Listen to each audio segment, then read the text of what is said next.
بسم اللہ الرحمن الرحیم۔ السلام علیکم ورحمۃ اللہ وبرکاتہ۔ محترم ناظرین و سامعین کرام، میں اسلامی گیان کی جانب سے فن نحو کورس کا 21واں ویڈیو لے کر آپ کے سامنے حاضر ہوا ہوں۔ یہاں سے ہم حروف کی بحث پڑھیں گے انشاءاللہ۔ آگے بڑھنے سے پہلے گزارش ہے کہ ہمارے یوٹیوب چینل کو سبسکرائب کر لیں تاکہ آپ ہماری ہر نئی ویڈیو سے باخبر رہ سکیں۔ نیز ہمارے واٹس ایپ گروپ اور چینل سے بھی منسلک ہو جائیں تاکہ تمام اپڈیٹس اور اہم معلومات بر وقت آپ تک پہنچ سکیں۔ لنکس ڈسکرپشن میں موجود ہیں۔ اب چلتے ہیں سبق کی طرف۔ حروف عطف۔ حروف عطف وہ حروف ہیں جو کلمات یا جملے کو آپس میں جوڑنے کے لیے استعمال ہوتے ہیں۔ یہ کلمات یا جملے معنی کے لحاظ سے مختلف ربط ظاہر کرتے ہیں۔ حروف عطف کل 9 ہیں اور ہر ایک کا الگ معنی اور استعمال ہے۔ حروف عطف کی تعداد کل 9 حروف عطف ہیں۔ واو، فا، ثم، حتی، او، ام، اما، بل اور لیکن۔ سب سے پہلا ہے واو۔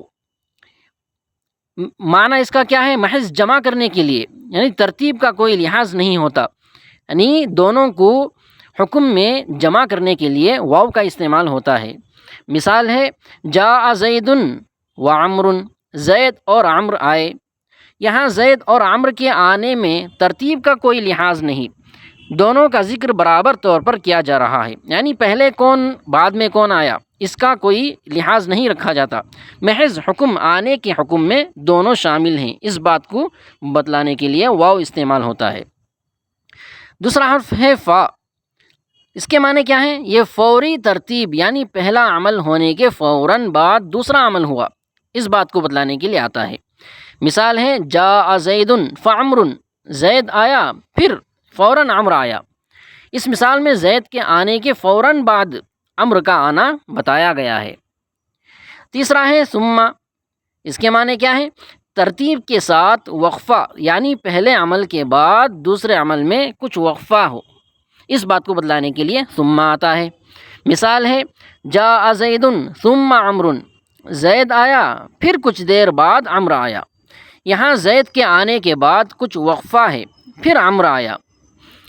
چوتھا ہے حتی۔ یہ حتی حد تک پہنچانا یا کسی عمل کی انتہا ظاہر کرنا، اس معنی کو بتلانے کے لیے آتا ہے۔ جیسے مثال ہے اکلت السمکۃ حتی رأسہا، میں نے مچھلی کھائی یہاں تک کہ اس کا سر بھی کھا لیا۔ اس میں حتی سے ظاہر ہوتا ہے کہ عمل حد انتہا تک پہنچا، یعنی کھانے کا عمل یہ سر تک پہنچا، سر تک میں نے کھایا۔ پانچواں حرف ہے او۔ او اس کا معنی ہے یا انتخاب کے لیے یا کسی امکان کو ظاہر کرنے کے لیے استعمال ہوتا ہے۔ جیسے مثال ہے جالس زیدن او عمرن، زید یا عمر کے ساتھ بیٹھ۔ یہاں یا تو زید کے ساتھ بیٹھنے کا کہا جا رہا ہے یا عمر کے ساتھ، دونوں میں سے کسی ایک کا انتخاب ہے۔ چھٹا ہے ام۔ یہ ام سوال میں اختیار دینا یا تعین کے لیے۔ جیسے مثال ہے ازید عندک ام عمر، کیا زید تمہارے پاس ہے یا عمر؟ اس مثال میں دو میں سے ایک کے بارے میں سوال کیا جا رہا ہے، یعنی زید ہے یا تمہارے پاس یا عمر ہے۔ ساتواں ہے اما۔ یہ مختلف اختیارات دینے کے لیے آتا ہے۔ مثال ہے اما ان تذهب الى المدرسہ و اما ان تبقى في البيت، یا تو تم اسکول جاؤ یا پھر گھر میں رہو۔ یہاں دو اختیارات دیے جا رہے ہیں کہ یا تو اسکول جاؤ یا گھر میں رہو۔ آٹھواں حرف ہے بل۔ یہ اضراب، یعنی پہلی بات کو رد کرنا اور دوسری بات پر زور دینا، اس معنی کو بتلانے کے لیے بل آتا ہے۔ مثال ہے ما جاء زید بل عمر، زید نہیں آیا بلکہ عمر آیا۔ یہاں بل کے ذریعے زید کے نہ آنے کو رد کیا گیا اور عمر کے آنے پر زور دیا گیا ہے۔ نواں حرف ہے لیکن۔ یہ استدراک، یعنی پہلی بات کو برقرار رکھتے ہوئے دوسری بات کو شامل کرنا۔ جیسے مثال ہے ما جاء زید لیکن عمر، زید نہیں آیا لیکن عمر آیا۔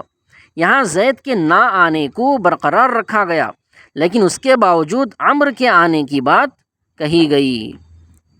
اس کے بعد ہیں حروف ایجاب۔ حروف ایجاب وہ حروف ہیں جن سے مثبت جواب دیا جاتا ہے۔ ان میں سے ایک ہے نعم، اس کا مطلب ہاں ہوتا ہے، اور یہ عمومی طور پر مثبت جواب دینے کے لیے استعمال ہوتا ہے۔ مثال ہے هل انت طالب، کیا تم طالب علم ہو؟ نعم، ہاں۔ دوسرا ہے بلا، یہ حرف نفی شدہ جملے کا مثبت جواب دینے کے لیے استعمال ہوتا ہے۔ مثال ہے الیس زید فی البیت، کیا زید گھر میں نہیں ہے؟ بلا ہوا فی البیت، ہاں وہ گھر میں ہے۔ تیسرا ہے ای، یہ ہاں کا معنی دیتا ہے لیکن یہ زیادہ رسمی استعمال ہوتا ہے، جیسے ای واللہ، ہاں اللہ کی قسم۔ محترم ناظرین اکرام، امید ہے کہ آج کا سبق بھی آپ کو سمجھ میں آ گیا ہوگا۔ اب کچھ آپ کے کرنے کے کام ہیں، چند سوالات ہیں جن کو حل کرنا ہے۔ پہلا سوال ہے حروف عطف کتنے ہیں اور کیا کیا ہیں؟ دوسرا سوال ہے ثم کس معنی کے لیے استعمال ہوتا ہے؟ تیسرا سوال ہے حتیٰ کا معنی اور اس کی ایک مثال بیان کریں۔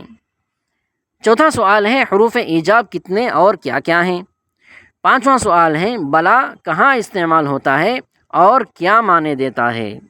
اور ایک ضروری اعلان ہے، ہمارا فن نحو سے متعلق ایک پریمیم کورس بھی ہے، یعنی یہ اسباق صرف یوٹیوب پر چل رہے ہیں جو صرف 5 یا 7 منٹ کی ہوتی ہیں۔ اب آن لائن کلاسز بھی ہوں گی جو کہ 30 یا 40 منٹ پر مشتمل ہوں گی، جس میں اسباق کو تفصیل سے پڑھایا جائے گا اور آپ کے سوالات کے جوابات بھی وہیں دیے جائیں گے۔ لہٰذا جو حضرات اسباق کو تفصیل سے پڑھنا چاہتے ہیں وہ اسکرین پر نظر آ رہے نمبر پر کال یا میسیج کر کے معلومات حاصل کر سکتے ہیں۔ انشاءاللہ اگلی ویڈیو میں ملاقات ہوگی۔ والسلام علیکم ورحمۃ اللہ وبرکاتہ۔